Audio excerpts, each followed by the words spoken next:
일본 총리가 2013년 마지막 일정으로 2차 대전 때 악명을 떨친 가미카제를 소재로 한 영화를 관람했습니다.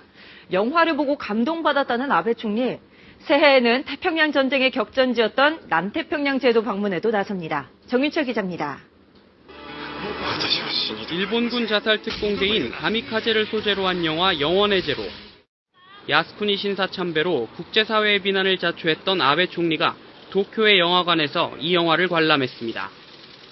일본 문화계의 대표적 위기인사인 하쿠타 나오키의 소설을 원작으로 하는 영화입니다.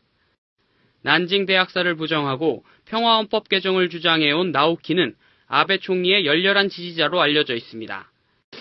영화가 끝난 뒤 아베 총리는 마지막 장면이 인상 깊었다며 감동했다고 말했습니다. 2차 세계대전 참전을 미화한 영화를 보며 한 해를 마무리한 아베 총리.侵略사를 부정하고 군사대국화를 꿈꿔온 본색을 재차 드러낸 겁니다. 特に侵略という定義についてはこれは学会的にもですね、国際的にもこれ定まっていないと言ってもいいんだろうと思うわけでございますし 새해 신년사에서 또다시 평화헌법 개정을 강조했습니다. 헌법 개정을 통해 군대를 창설하겠다는 강력한 의지를 노골적으로 드러낸 겁니다. 이런 가운데 일본 언론은 아베 총리가 새해에 태평양 전쟁 격전지였던 남태평양 제도를 순방할 것이라고 전했습니다. 현직 일본 총리가 남태평양 제도를 방문하는 건 29년 만으로 국제사회의 반발이 거세질 전망입니다. 채널A 뉴스 정유철입니다. 일본 헌법 구조, 이른바 평화헌법으로 불리는 이 조항엔 전쟁 포기와 군대 보유 금지가 명시되어 있습니다. 하지만 일본의 아베 총리는 새해 벽두부터 이 평화헌법을 바꾸겠다는 욕심을 다시 한번 드러냈습니다. 자위대의 막강한 군사력을 바탕으로 본격적인 군사 대국화의 길을 걷겠다는 건데 오늘 뉴스플러스에선 우경화의 속도를 내는 일본의 속내를 분석하겠습니다. 먼저 김정환 기자입니다. 일본 해상자위대의 주력인 이지스 구축함이 수직 미사일을 발사합니다.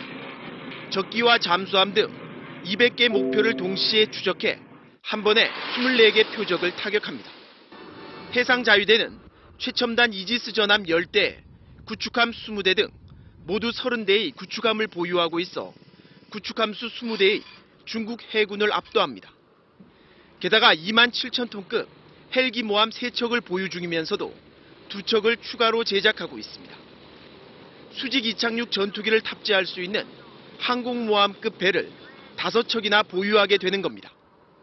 이에 비하면 중국 해군의 항공모함은 랴오닝호 한 대뿐입니다. 무역절도리 국제적으로 발생된다면 제가 봐서는 중국한테 승산이 없다고 봅니다.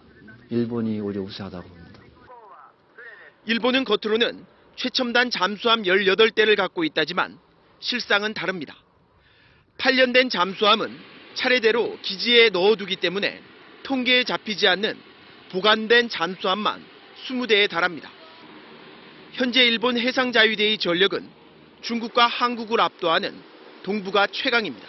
Who is a better navy to protect their lines of supply? And in that case, you would say probably Japan. 게다가 이런 최첨단 무기들이 자체 제작 기술을 갖고 있어 언제든 군비 증강도 가능합니다. 현대전은 정보 싸움이라고 하는데 여기에서도 일본은 월등합니다. 해상자위대에 차세대 초계기가 떠 있는데요.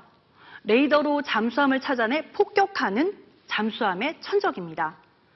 일본은 미국 다음으로 많은 78대의 초계기를 갖고 있는데 기술력은 미국을 능가하는 세계 최고 수준입니다. 일본의 해군력은 미국과 러시아 다음으로 세계 3위입니다. 예산도 엄청나서요. 전쟁을 할 수 없는 지금도 자위대는 한국 국방비의 2배를 쓰고 있습니다. 자위대는 장교 25만 명으로 구성되는데 이는 한국군 간부 15만 명을 크게 웃도는 수준입니다. 그런데 이런 일본이 헌법을 바꿔서 선제 공격이 가능한 군대를 만들겠다고 나서고 있습니다. 도쿄 이명서 특파원이 보도합니다.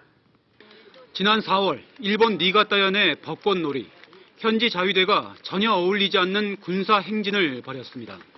40년 만에 처음인 일로 일부 주민들은 놀라서 시에 항의하기도 했습니다. 주민들을 군 트럭에 태워서 자위대의 활동을 홍보하는 지역도 있습니다. 演習行く時もそうですし訴えられていくというのもこのドルマツだと思います。 아베 정권 들어 이처럼 노골적인 자위대 노출 강화, 이유가 있습니다.